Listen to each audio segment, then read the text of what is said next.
Hey guys, how's it going? Sean Hurst here. So today I'm going to be reviewing the Cloudhammer Steelworks Fire Oni Katana. This is actually an interesting piece. We'll talk about it. Let's get started.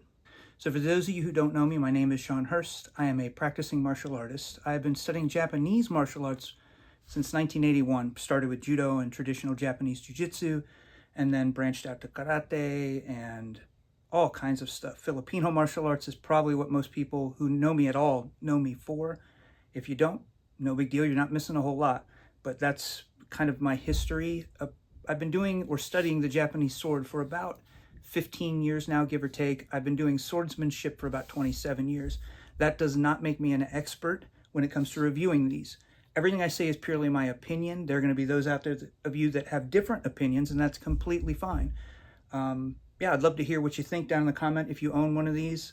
I really have mixed feelings about it, and when I get to the end, I'll tell you what I think in terms of recommending it. You can still get this, like I said earlier, from RVA Katana.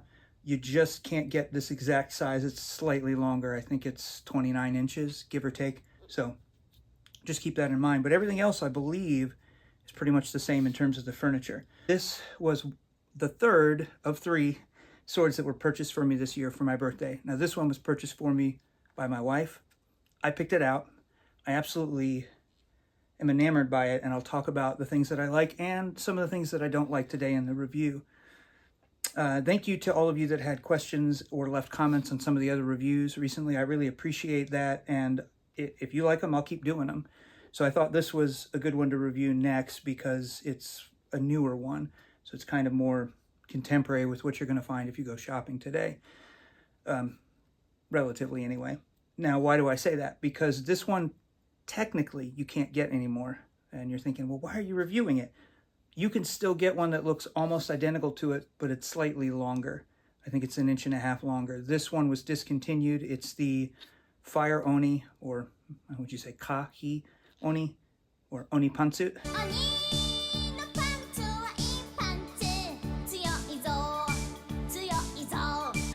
Those of you know what I'm talking about, leave a comment down below. So, yeah, it's the Oni Katana, and you can't get it because they stopped making it with I think it's 27.5 inch.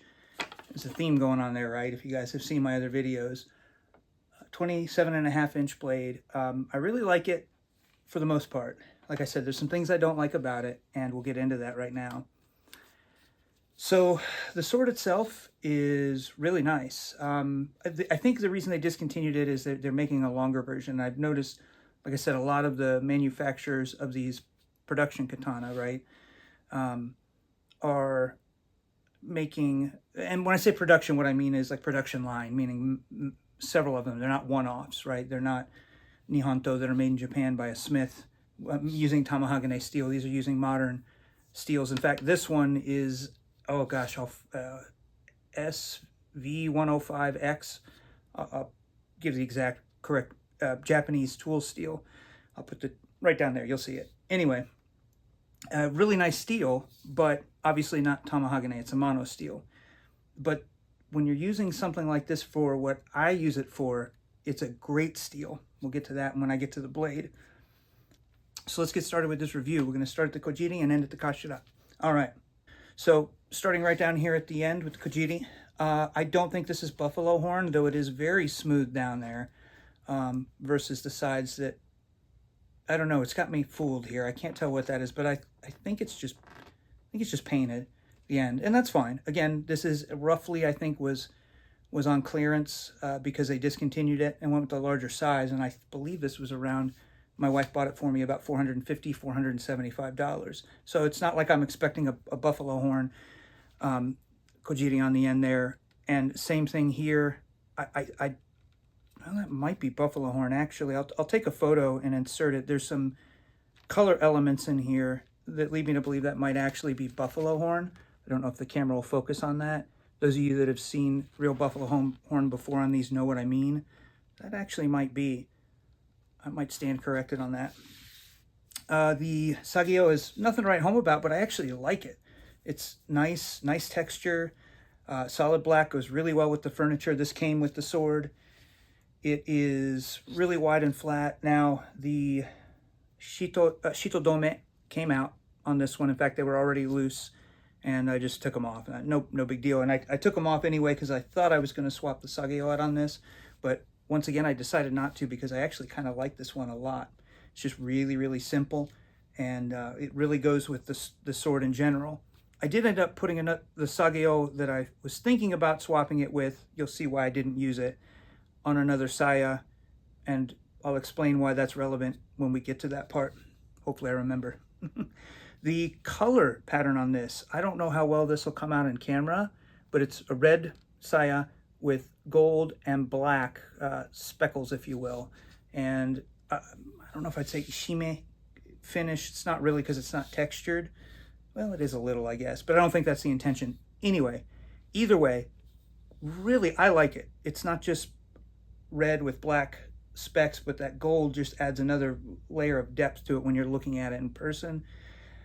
Yeah, if you're practicing Kobudo, like I said in some of the other videos, you're not going to be able to rock this. In regular class, most Kobudo would not allow that, and for good reason. I understand why. It can be distracting.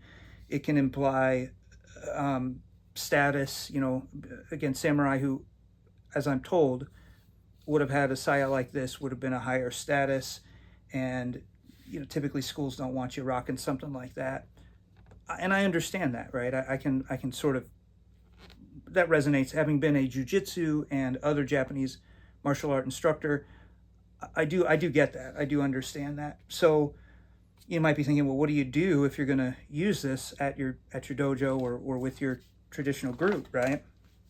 And the answer is this.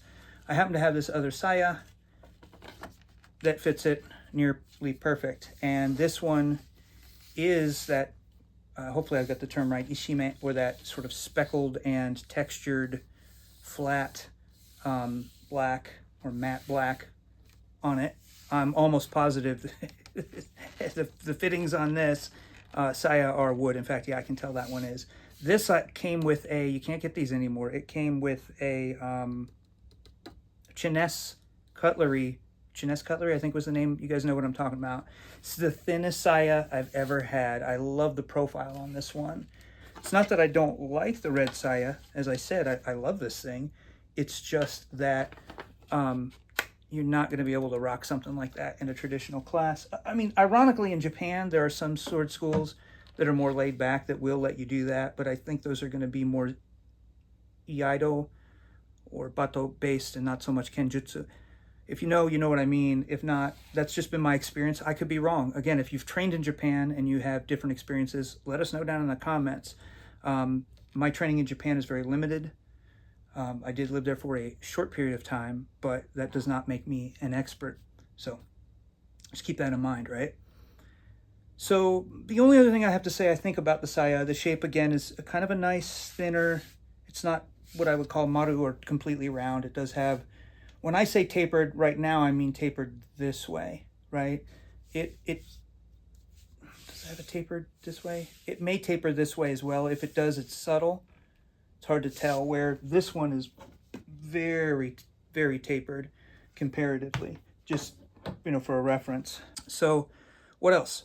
All right, got a part of this saya that I do need to address here, guys. This is, I don't know what to say about that. Now, they were trying to fit the sword in there, I understand. And so they were shaving it. I didn't do any of that. So if you can see, hopefully the camera's getting that, how chewed up that is in there. That's not from me. I barely use this. And the most egregious part is if you look at the, what I would call the top of the Koiguchi up here, you can see how much they had to shave off of that. That is all the way to, yeah, that might be buffalo horn. Whether it's buffalo horn or some sort of composite material, I don't know. But that is exposed. There is no wood up against there. Here's what was happening. When I received the sword, it was so bound in the saya, I could not get it out. Now, as I've mentioned in one of my other videos, where I live in the southern part of the United States, I said southern part of America, and it might have sounded like South America. Not that I care, but yeah, southern U.S. It's very dry here, and so the wood will, you know, kind of shrink, and so I understand the sayas can tighten up a bit, which I prefer a tighter saya, so that doesn't come out. But I need to be clear, this was on another level. It was so bad, I almost had to hammer it out of there. And in fact, actually at one point I did. I literally had to get the sword at one point. You can even see still now, that's really tight, which is why I also prefer the other saya. Well, okay, so what, right? So here's what actually is happening. I might have to get the camera off the stand here. I'll take another photo. The habaki is not actually the problem. It's not running into the top there. This was, whoever built this at the factory might be new. This is an attention to detail issue. The edge, the ha, is catching inside the saya, because what I think is actually the problem is the geometry between the blade and the saya are not well matched. And so somewhere in here, the ha, or the edge, is catching this, what I would call the top of the saya. You may call that the bottom, whatever. This is the ha side, the edge side. And so as the edge goes in, and I'm not going to be able to get it to catch. It was there. It's catching. See how the habaki's not in yet? Right? It's worn in now for me, using the sword, drawing it in and out of the saya, but there, it's caught. And so that's the actual issue. And so they filed all that extra wood out of the Koiguchi, out of the opening.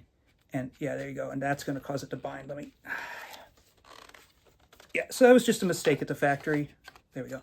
Not the end of the world, again, for a sub $500 sword. I'd expect them to catch that, but I didn't complain to them, so RVA might have said, hey, no problem, we'll replace it. But because it was on clearance, I was like, what are you going to do, Not the end of the world. Let's see, what else? All right, so let's get on to the fittings, I guess. The Tsuba itself has got a really cool design on here, Oni design. And while I like it, I'm going to give a gripe about this in just a second. I prefer steel fittings when I can get them, but I understand the need to do them in, brass or whatever.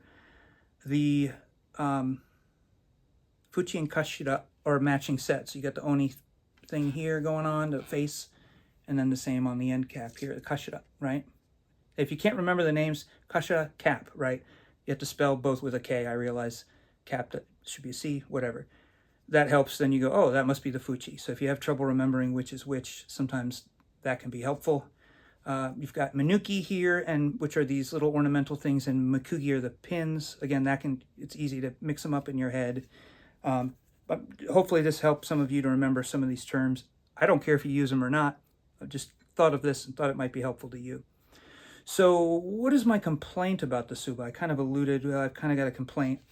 Again, I'll take some still photos if this doesn't come out, but this was black, jet black when I received it, as was the Fuchi up here, okay?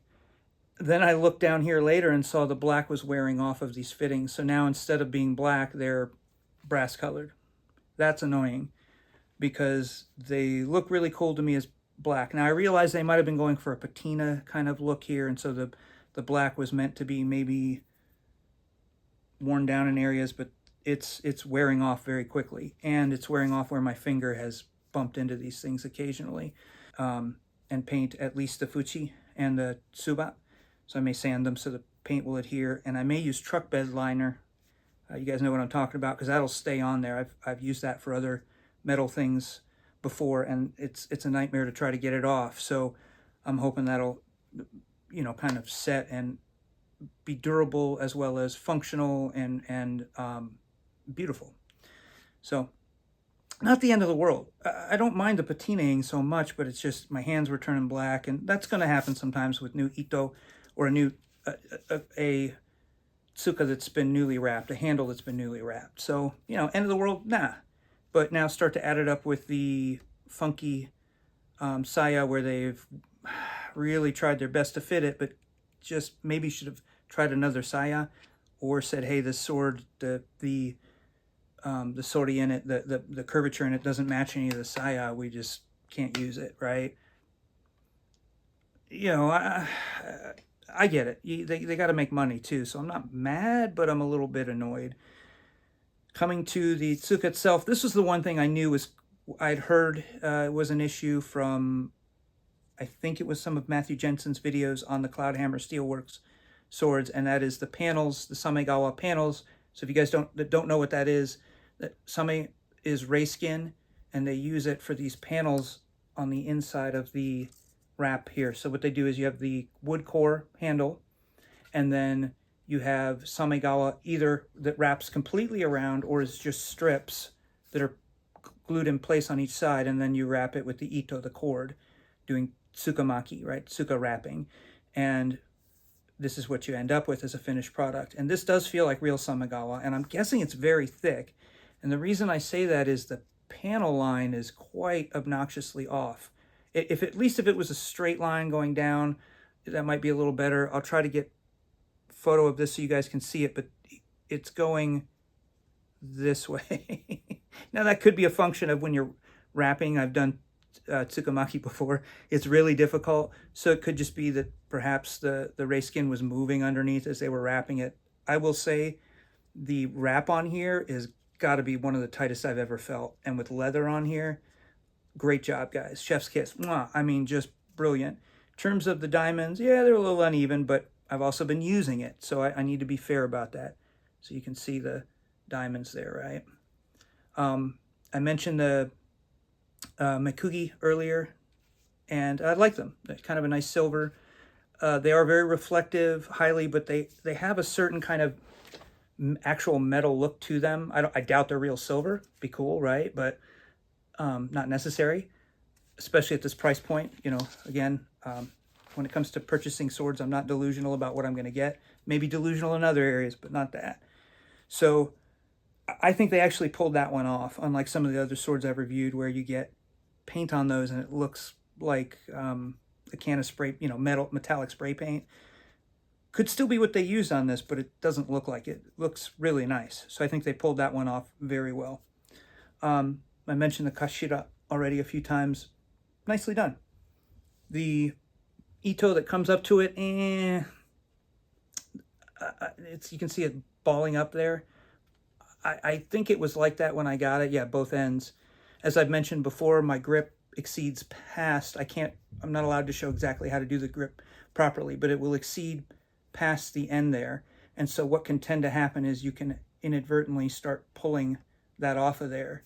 It's just a part of the style that I currently practice as far as swordsmanship goes, Japanese swordsmanship. Those of you that know, you know which style that is. There's only the one I'm practicing that I can think of that does that. Everyone else, that left hand is usually up here, right?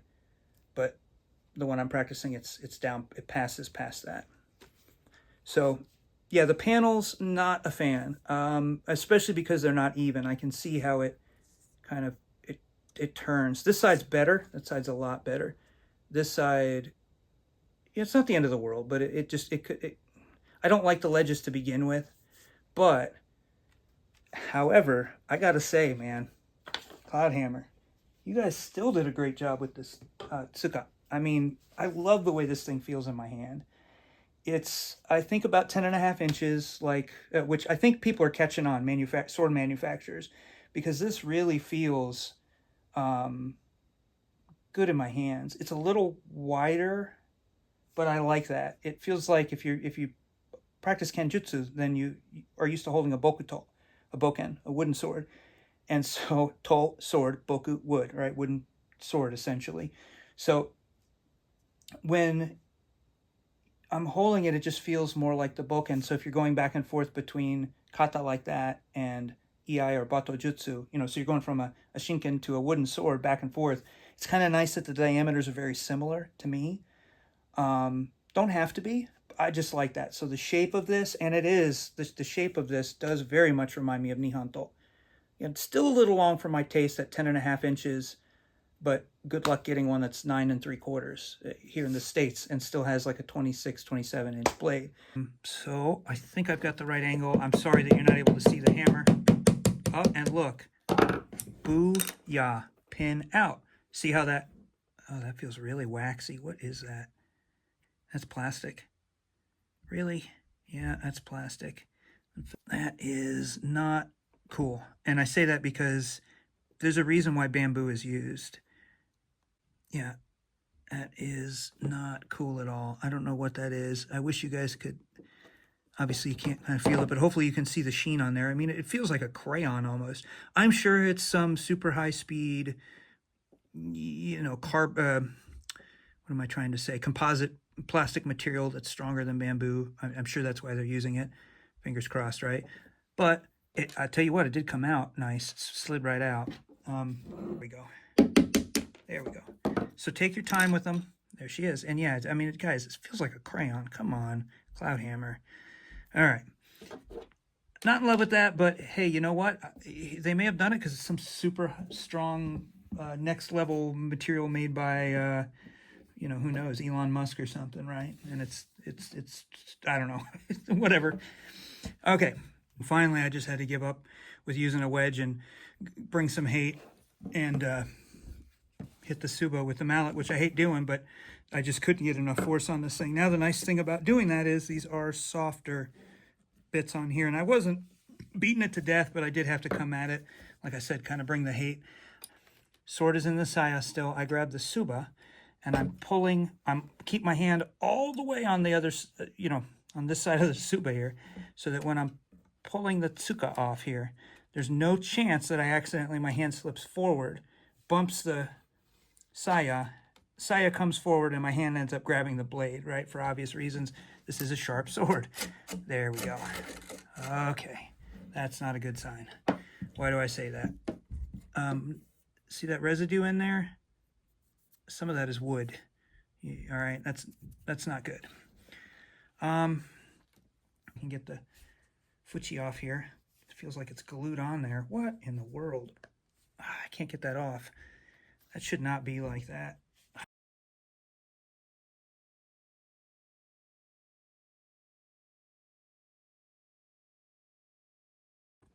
All right, it just popped off with a lot of excessive hammering.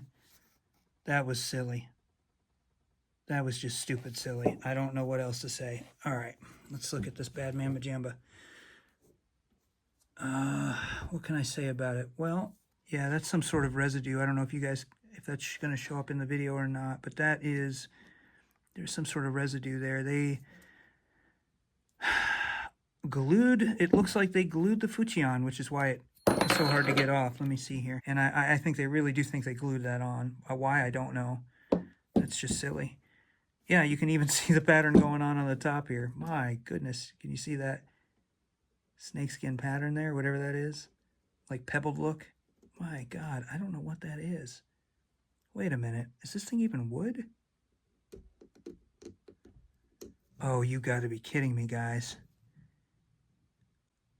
This isn't wood. Okay, oh, this is wild. Oh, shamalama ding dong, this is wild. What is going on? So it took me a second. This is not wood. This is that same plastic material that these are made out of. I didn't catch that. I don't think this is wood. So this material that I'm seeing here that I was saying, oh, there's glue on here. Yeah, but I thought this was wood that had been just stained black, but now I'm thinking, no, this is, I'm 99.9% sure that is plastic. I'll show you how I can tell that. Look right in here. I'll try to grab something for you guys so you can see what I try to point at it. Let me see if I can. It's going to be a little bit tricky to hold this. This material right here. See that? That's not wood. It's not metal. That is plastic. Trust a guy who's taken plenty of G.I. Joe toys apart over the years as a kid. Not an adult, just saying. Yeah, that is plastic. Yeah, the whole doggone thing in there. It's that same plastic. Hopefully it's showing up on the... There's not too much saya rattle on this sword, so it's not too bad. There's that material, that plastic, whatever that is. You can see how it bends. That's plastic. In fact, oh, here we go. Do I have a lighter in here? Meters. All right, so there's that. Yeah, that's not wood. That is weird stuff, man. I don't know what that is. That is super funky. So, yeah, let me know what you guys think down in the comments about having some sort of composite material Tsuka instead of wood. I mean, I'm not a staunch traditionalist. I could care less if it's stronger, you know, better. The beautiful black on black with the silver is a really nice touch. The Sepa, everything's tight here. The Sepa matched the Habaki, which I really like. So the Sepa are those washer here. The Habaki is this collar here, okay, and they match. That sometimes is hit and miss with, to get really well matched here on a production sword is actually not often that I get that. The sharpness, it wasn't very sharp, and I know that because I did some test cutting on it, but I did mar the edge up because I ended up putting a little bit of an edge on it. I could polish that out, but because this sword doesn't have a hum-on, honestly, I could do Iai with it, but because I've sharpened it up quite a bit and whatnot, I don't know. I mean, I might still use it for Iai. And Batto Jutsu. For those of you that don't know, sometimes those two terms are separated. Iai is thought of as what you're doing suwari, or in Iai goshi, you know, kind of sitting or squatted positions, versus Batto Jutsu, which can also be called Tachi Iai, standing Iai. Different schools refer to these things in different ways, so don't get too hung up on the terms. Really, you can just think of it all as solo kata, where you're drawing the sword, right? Somebody will, I'm sure, take issue with that, but I'm being reductionistic here, guys. So the edge, again, pretty sharp now, and because it is such a high-quality tool steel that is made to hold an edge, I expect it will stay sharp, or at least stay relatively sharp and be easy to sharpen. It's technically a Japanese sword should have one continual edge, unlike a Western knife where you'll have the preliminary blade shape and then you'll have a kind of a secondary bevel or edge on that. That's the cutting surface. But a Japanese sword should be all one shape. Hopefully that makes sense what I'm saying in terms of the edge. There's no secondary bevel there, if you will. It does have a heat or a blood groove or a fuller groove or whatever you want to call that. Bohi, excuse me, not he. Bohi, okay? And that does have kind of a nice Tachi kaze. I don't know if you can hear that. It's deeper sounding. Tachi kaze, just sword wind, you know, the sound it makes moving through the air. I'm not trying to get a necessarily super great sound out of that as I'm demoing, so don't be mad at me, guys, all right? I'm just trying to get the sound out. Again, the current Budo I practice really doesn't, the Koyu doesn't really want us demonstrating techniques on film. Not even, I'm not Kaiden Menkyo, but they don't even want those, you know, like, they're pretty strict about it, and that's fine. That they have a right to do that. So I've got to kind of, as I do any new shots on the videos for you guys of me practicing stuff, I've either got to resort to stuff I haven't done in years from other Kobudo that I know I'm allowed to demonstrate, or kind of a amalgamation of things that way no one gets offended from Japan about me demonstrating something that belongs to a certain sword school. So anyway, that's also why I'm showing much older archival footage. So yeah, this is the blade. Oh, all right. I didn't mention this on the other two blades I reviewed because it wasn't an issue. They were very smooth all the way down. There was no rippling in the blade. And what I mean by that, I don't know how well this will come out. Sometimes when you look down the blade, right, what you see on the, not the edge, not the ha here, right, but the shinogi area, this area in here, shinogi is this line, is you can see kind of a rippling or a wave effect going down the blade. I hope this is showing up the camera. I'm not sure what angle is the best angle to give you that. Again, I'll try to get a still photo of it. This one does have some rippling, but you have to have the right angle to catch it. Let me see if I can use the camera light there. And it's an odd rippling effect. Overall, it's smooth, but I can just, there it is. I can just catch it, and I don't know if it's from the buffing in the light. I can just catch it for a moment. It has a weird, very tight symmetrical pattern on it where I can tell it was some sort of machine for the buffing, and I get that. Hopefully it'll show up. If not, no big deal. But overall, it's still really nice. I think when I get to use it for Tameshigiri, it will be great sword, I'm hoping. Again, the length is a little long for my taste. It's 27.5 inches. I know some of you will think that's silly, right? And that's okay. But excuse me, guys. Sorry, summer allergies. But moving on. What else? I think that's about it, guys. Pretty standard. I don't know the Kissaki, the tip here, which is this portion from, there's a line you can see there from that forward. So from about this line forward. That doesn't look like a short one, right?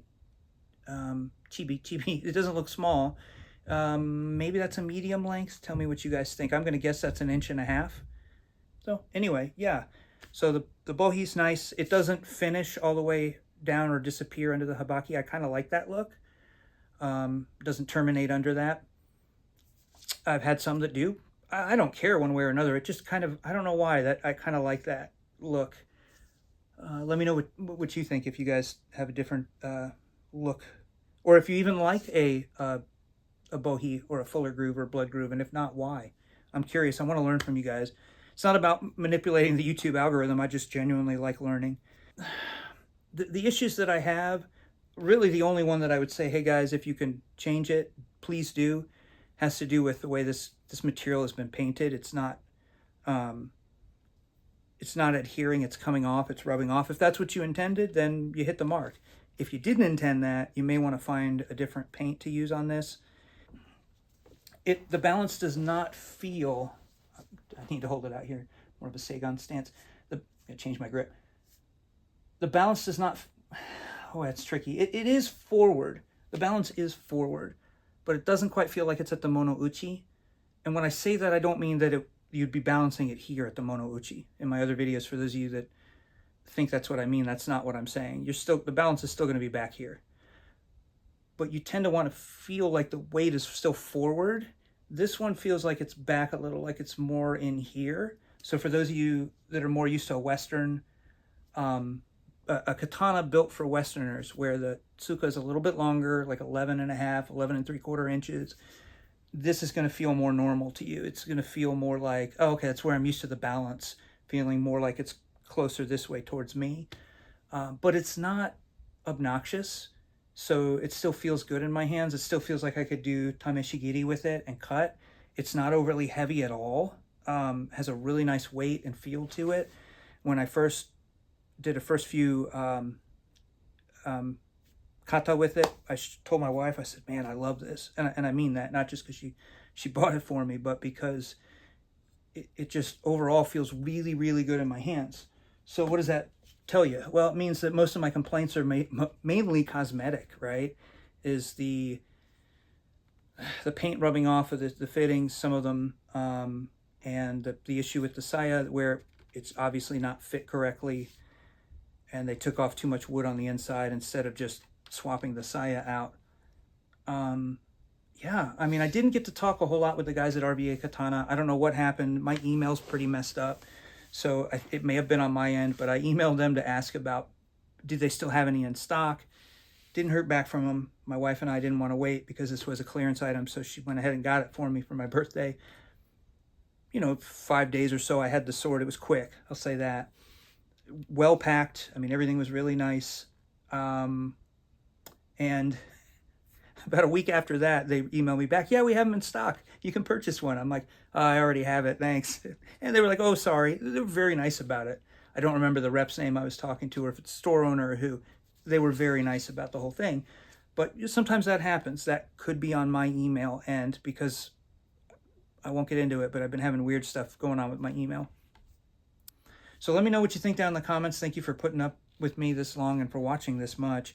Hopefully, my biggest thing is, hopefully this is really helpful to you all. And like I said, Batto Jutsu and Iai, yes, you can use this sword for that. But also, I think it's a great tameshigiri cutting sword because the blade doesn't have a hamon. It looks like it's great tool steel. I don't have a lot of experience with that one, but I've read the ratings on it, and it appears to be pretty strong and very flexible stuff, if I remember correctly. It's meant to really take a lot of abuse. So yeah, as I use it for tameshigiri, I'll let you guys know. Mats are kind of hard for me to get right now. So when I can get my hands on some, I'll soak them and roll them up and do some cutting, film it for you guys if you're interested, and let you know how well the sword performs. So that's been it. God bless, guys. Take care.